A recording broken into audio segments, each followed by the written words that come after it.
Hi students, last ക്ലാസ്സിൽ നമ്മൾ 80386ൻ്റെ hardware സ്ട്രക്ചറൊക്കെ discuss ചെയ്തിട്ടുണ്ടായിരുന്നു.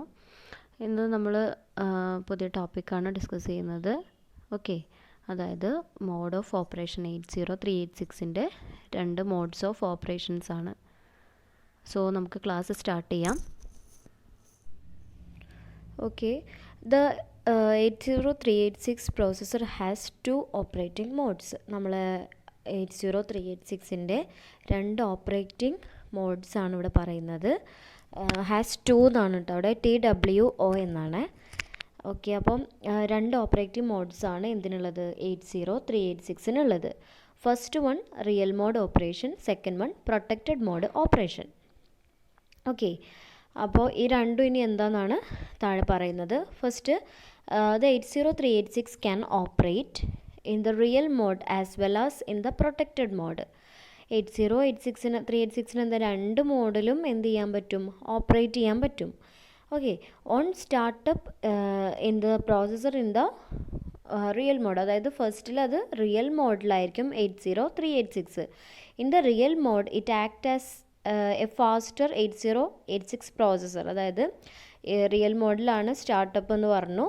അപ്പം ഇതിൻ്റെ വർക്കിംഗ് എങ്ങനെയാണ്, വളരെ ഫാസ്റ്റാണ്. ഓക്കെ, റിയൽ മോഡിൽ എന്താണ്, വളരെ ഫാസ്റ്ററായിട്ട് 8086 പ്രോസസ്സ് ചെയ്യും. Then the speed increase is due to the increased clock speed. അതായത് ആ സ്പീഡിന് കാരണം എന്താ, ഫാസ്റ്റർ ആവാൻ കാരണം എന്താണ്, അതിൻ്റെ ക്ലോക്ക് സ്പീഡ് കൂടുതലായതുകൊണ്ടാണ്. Okay, and the hardware enhancement, കൂടാതെ എന്തുണ്ട്, ഹാർഡ്വെയർ എൻഹാൻസ്മെൻറ്റ് ഉള്ളത് കൊണ്ടാണ് എന്ത്, ആ ഒരു ഫാസ്റ്റർ റിയൽ മോഡിലാവാൻ കാരണം. It takes only 2 cycles perform A read write operation. അതായത് റീഡ് റൈറ്റ് ഓപ്പറേഷനിൽ അതെടുക്കുന്നത് എത്ര സൈക്കിൾസാണ്, ഓൺലി 2 സൈക്കിൾസേ പെർഫോം ചെയ്യാൻ എടുക്കുന്നുള്ളൂ. വൈൽ ദ 8086, നമ്മുടെ നമ്മൾ മുന്നേ പഠിച്ചുള്ള 8086 അതിന് പകരം എത്ര ക്ലോക്ക് സൈക്കിൾസ് എടുക്കുന്നത്, 4 സൈക്കിൾസ് എന്ത് ചെയ്യുന്നുണ്ട്, എടുക്കുന്നുണ്ട്. The 8086 can also use the enhanced instructions the processor provides. അതായത് നമ്മുടെ 8086 പ്രോസസ്സറില്ലേ, അതെന്താണ്, എൻഹാൻസ്ഡ് ഇൻസ്ട്രക്ഷൻസും എന്ത് ചെയ്യുന്നുണ്ട്, യൂസ് ചെയ്യുന്നുണ്ട്. അതായത് പ്രോസസ്സർ പ്രൊവൈഡ് ചെയ്യുന്ന എൻഹാൻസ്ഡ് ഇൻസ്ട്രക്ഷൻസും എന്ത് ചെയ്യുന്നുണ്ട്, യൂസ് ചെയ്യുന്നുണ്ട്. It can use the 32-bit register. അതായത് നമ്മുടെ ഈ റിയൽ മോഡ് ഓപ്പറേഷനിൽ എന്താണ്, അതിലെ 32-bit രജിസ്റ്റേഴ്സ് യൂസ് ചെയ്യുന്നുണ്ട്. ആൻഡ് ഡാറ്റാബസും യൂസ് ചെയ്യുന്നുണ്ട്. And so the band width is doubled that of the 8086.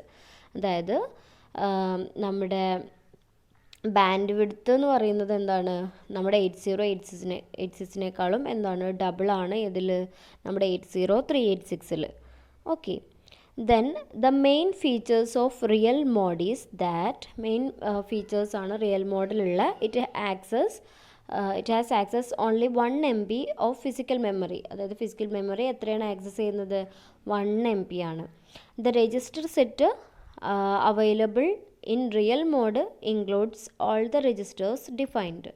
അതായത് നമുക്ക് അവൈലബിൾ ആയിട്ടുള്ള രജിസ്റ്റേഴ്സ് ഉണ്ട്, അതായത് റിയൽ മോഡിൽ വർക്ക് ചെയ്യാൻ വേണ്ടിയിട്ടുള്ള the register set available in real mode includes all the registers defined for the 8086. അതായത് 8086ൽ നമ്മൾ ഒരുപാട് രജിസ്റ്റേഴ്സ് പഠിച്ചിട്ടുണ്ട് അല്ലേ.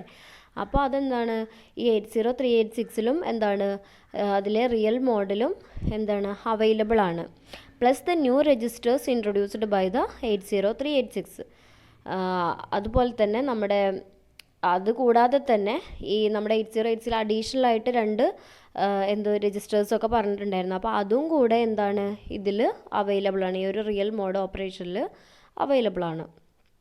Okay, then protected mode operation ആണ് നെക്സ്റ്റ് പറയുന്നത്. It also known as protected virtual addressing mode. Protected virtual addressing mode എന്നതിന് പറയുന്നുണ്ട്. Main features of PVAM, protected virtual addressing മോഡിൻ്റെ ഫീച്ചേഴ്സാണ് memory management, protection, multitasking, exception and interrupts. Next Pentium processor. നമ്മൾ Pentium പ്രോസസ്സേഴ്സൊക്കെ കേട്ടിട്ടില്ലേ? അപ്പോൾ Pentium പ്രോസസ്സറിനെ പറ്റിയിട്ടാണ് പറയുന്നത്. The Pentium family of processors which has its roots in the Intel 486 processor which use instruction sets. അതായത് നമ്മുടെ പെൻറ്റിയം പ്രോസസ്സേഴ്സൊക്കെ എന്താണ്, അതിൻ്റെ ഒരു ഉത്ഭവം എന്ന് പറയുന്നത് ഇൻറ്റൽ 486 പ്രോസസ്സറിൽ നിന്നാണ്. അതിനെന്താണ് ഇൻസ്ട്രക്ഷൻ സെറ്റ്സ് ഒക്കെ ഇത് യൂസ് ചെയ്യുന്നുണ്ട്. The features of Intel processor family, Intel പ്രോസസ്സറിൻ്റെ ഫാമിലിയുടെ ഫീച്ചേഴ്സാണ് താഴെ കൊടുത്തിട്ടുള്ളത്. ഒന്നാമത്തെ 32 ബിറ്റ് മൈക്രോ പ്രോസസ്സറാണത്. അതിനെന്തുണ്ട്, 32 ബിറ്റ് അഡ്രസ് ബസ് ഉണ്ട്, 64 ബിറ്റ് ഡാറ്റ ബസ് ഉണ്ട്. പിന്നെ 32 ബിറ്റ് ഇൻറ്റേർണൽ രജിസ്റ്റേഴ്സ് ഉണ്ട്. സെക്കൻഡ്, സൂപ്പർ സ്കെലാർ ആർക്കിടെക്ചറാണ് അതിനുള്ളത്. 2 പൈപ്പ്ലൈൻഡ് ഇൻറ്റിജർ യൂണിറ്റ് ഉണ്ട്. Then capable of less than 1 clock per instruction, pipelined floating point unit. Third one, separate code and data cache. Data ക്യാഷും അതുപോലെ തന്നെ separate കോഡും അതിനുണ്ട്. Then 8K code cache and 8K write back data cash.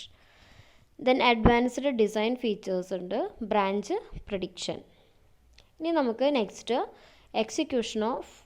Execution unit of പെൻറ്റിയാണ് architecture ഇവിടെ കൊടുത്തിട്ടുള്ളത്.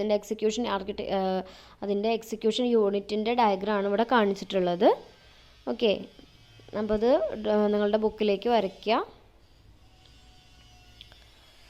Then അടുത്തത് പറയുന്നത് ഡാറ്റ ബസ് ഓഫ് 64 ബിറ്റ്.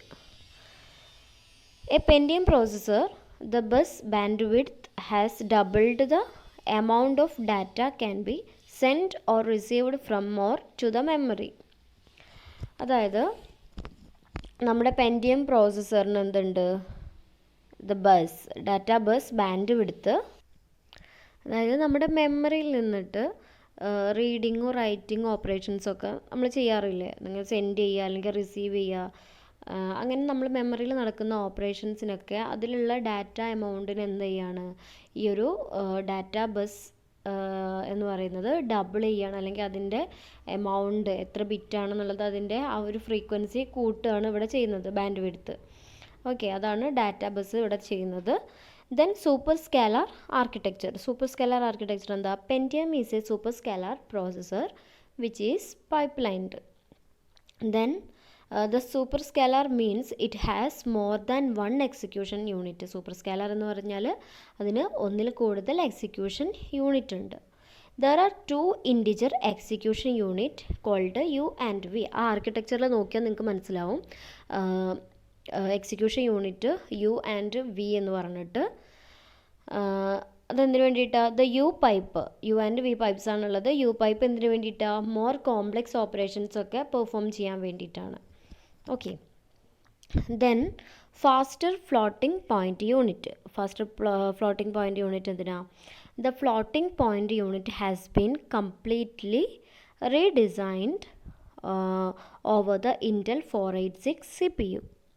അതായത് നമ്മുടെ ഫ്ലോട്ടിംഗ് പോയിൻ്റ് യൂണിറ്റ് എന്താണ്, 486 നമ്മുടെ ഇൻറ്റൽ 486 CPU എന്താണ് റീഡിസൈൻ ചെയ്തതാണ്. Faster operations provide 10x speed for common operations including add, division etcetera. അതായത് നമ്മളിതിൽ നടത്തുന്ന ഓപ്പറേഷൻസൊക്കെ എന്താണ് ഫാസ്റ്റർ ഫ്ലോട്ടിംഗ് പോയിൻ്റ് യൂണിറ്റിൽ, അപ്പോൾ അത് അത്രയും 10 ടൈംസ് എന്താണ് സ്പീഡ് അല്ലെങ്കിൽ ഫാസ്റ്റർ ആണ് എന്നാണ് പറയുന്നത്, നമ്മളിപ്പോൾ അഡീഷൻ, മൾട്ടിപ്ലൈ, ഡിവിഷൻ അങ്ങനത്തെ ഓപ്പറേഷൻസൊക്കെ ചെയ്യുന്ന സമയത്ത്. Then separate data and instruction cash. Pentium has 2 separate on-chip caches, one for data and one for code. 2 separate ഉള്ള ക്യാഷ് ആണുള്ളത്, ഒന്ന് ഡാറ്റയ്ക്കും ഒന്ന് കോഡിന് വേണ്ടിയിട്ടും. Each cash is 8 KB in size. ഓരോ ക്യാഷും എന്താണ് 8 KB ആണ് സൈസ്, വിത്ത് 32 ബൈറ്റ് ലൈൻ സൈസ് ആണുള്ളത്. Then each cash has dedicated translation look aside buffer. ഓരോ ക്യാഷിനും എന്തുണ്ട്, TLB translation look aside buffer ഉണ്ട്. എന്തിനു വേണ്ടിയിട്ടാണ്, നമ്മുടെ ലീനിയർ അഡ്രസ്സിനെ ഫിസിക്കൽ അഡ്രസ്സ് ആക്കിയിട്ട് മാറ്റാൻ വേണ്ടിയിട്ട്. ഓക്കെ, ദെൻ അടുത്തത് വരുന്നത് ഡാറ്റ ഡിപ്പെൻഡൻസി പ്രോബ്ലം. എന്താണ് ഡാറ്റ ഡിപ്പെൻഡൻസി പ്രോബ്ലം എന്ന് പറഞ്ഞു കഴിഞ്ഞാൽ? സപ്പോസ് നമ്മളിപ്പോൾ ഒരു പ്രോഗ്രാം എക്സിക്യൂട്ട് ചെയ്യണം, ഒരു സീരിയൽ എക്സിക്യൂഷൻ ആണെന്ന് വിചാരിച്ചോളൂ. ആ സമയത്ത് നമ്മൾ പാരലൽ എക്സിക്യൂഷൻ ആക്കാൻ വേണ്ടിയിട്ട് നമ്മൾ അറ്റംപ്റ്റ് ചെയ്യുകയാണ്, അല്ലെങ്കിൽ നമ്മൾ ട്രൈ ചെയ്യുകയാണ്. ആ സമയത്ത് എന്താണ് ഡാറ്റ ഡിപ്പെൻഡൻസി ആ ഒരു പ്രോബ്ലം അറൈസ് ചെയ്യും. അതായത് നമ്മൾ സീരിയൽ എക്സിക്യൂഷന് വേണ്ടിയിട്ട് ഒരു പ്രോഗ്രാം റൈറ്റ് ചെയ്തു, പക്ഷേ നമ്മളത് പാരലൽ എക്സിക്യൂഷനാണ് നടത്തുന്നത് എന്നുണ്ടെങ്കിൽ അവിടെ ഡാറ്റ ഡിപ്പെൻഡൻസി ഉണ്ടാവും. ദെൻ അതിൻ്റെ ആ ഒരു സീക്വൻസ് ആണ് അവിടെ മാറുന്നത്. സീരിയലിൽ നിന്നിട്ട് നേരെ പാരലൽ ആവുമ്പോൾ അവിടെ ഒരു ട്രബിൾ അല്ലേ വരുന്നത്. അതാണ് ഡാറ്റ ഡിപ്പെൻഡൻസി പ്രോബ്ലം എന്ന് പറയുന്നത്. അടുത്തത് ബ്രാഞ്ച് പ്രെഡിക്ഷൻ യൂണിറ്റ്. പെൻറ്റിയം പ്രോസസ്സറിന് എന്താണ് ന്യൂ ഫീച്ചേഴ്സ് ഉണ്ട്. Branch unit which includes branch execution യൂണിറ്റും ഉണ്ട്, ബ്രാഞ്ച് പ്രെഡിക്ഷൻ യൂണിറ്റും ഉണ്ട്. അടുത്തത് വരുന്നതാണ് page size. The Pentium processor memory management unit contains optional external to the arc which allow 2 MB and 4 MB page size. അതായത് Pentium പ്രോസസ്സേഴ്സിൻ്റെ memory management യൂണിറ്റിന് എന്തുണ്ട്, ഓപ്ഷണലായിട്ട് ഒരു എക്സ്റ്റൻഷൻസ് ഉണ്ട്. അതായത് നമുക്ക് എന്തെങ്കിലും അഡീഷണൽ ആയിട്ടുള്ള കാര്യങ്ങളൊക്കെ ചെയ്യാനുള്ളതാണ്. സോ അതിന് എത്രയാണ് അലോ ചെയ്യുന്നത്? 2 MB and 4 MB page size ആണ് അതിന് കൊടുക്കുന്നത്. Then enhancing performance of Pentium. നമ്മുടെ പെൻറ്റിയത്തിൻ്റെ പെർഫോമൻസ് എങ്ങനെ എൻഹാൻസ് ചെയ്യുന്നു എന്നുള്ളതാണ് പറയുന്നത്. ഓക്കെ,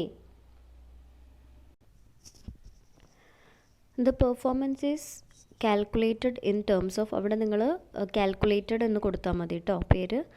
ദ പെർഫോമൻസ് ഈസ് എന്ന് പറഞ്ഞിട്ട് calculated in terms of rate at which the work is done. അതായത് നമ്മൾ പെർഫോമൻസ് കാൽക്കുലേറ്റ് ചെയ്യുന്നത് എങ്ങനെയാണ്? The rate at which the work is done, work എത്രത്തോളം ചെയ്തു എന്നുള്ളതാണ് നമ്മൾ പെർഫോമൻസ് കാൽക്കുലേറ്റ് ചെയ്യുന്നത്. ഇക്വേഷൻ നോക്കൂ, performance equal to work by time, ഇത്ര സമയത്ത് എത്ര വർക്ക് ചെയ്തു എന്നുള്ളതാണ് performance. For a processor the work involved is that of executing instructions.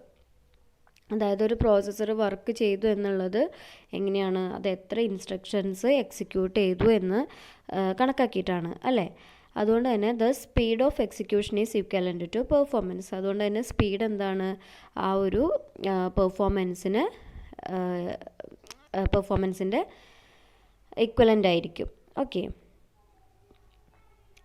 Then if we defined execution time as time by program.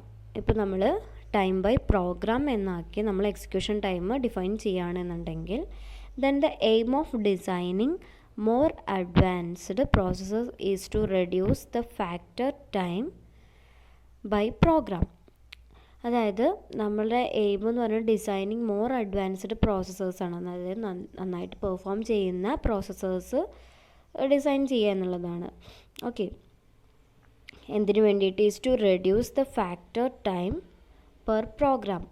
അതായത് ഓരോ program execute ചെയ്യുമ്പോഴും അതിൻ്റെ factoring time, അതായത് പ്രോഗ്രാം എക്സിക്യൂഷൻ ചെയ്യുന്നതിൻ്റെ ടൈം കുറയ്ക്കുക എന്നുള്ളതാണ് അവിടുത്തെ മെയിൻ എയിം എന്ന് പറയുന്നത്. അതായത് പ്രോസസ്സർ നമ്മൾ നല്ല പ്രോസസ്സർ എടുക്കുക എന്നുണ്ടെങ്കിൽ അതിൻ്റെ സ്പീഡല്ലേ നമ്മൾ മെയിൻ നോക്കുക.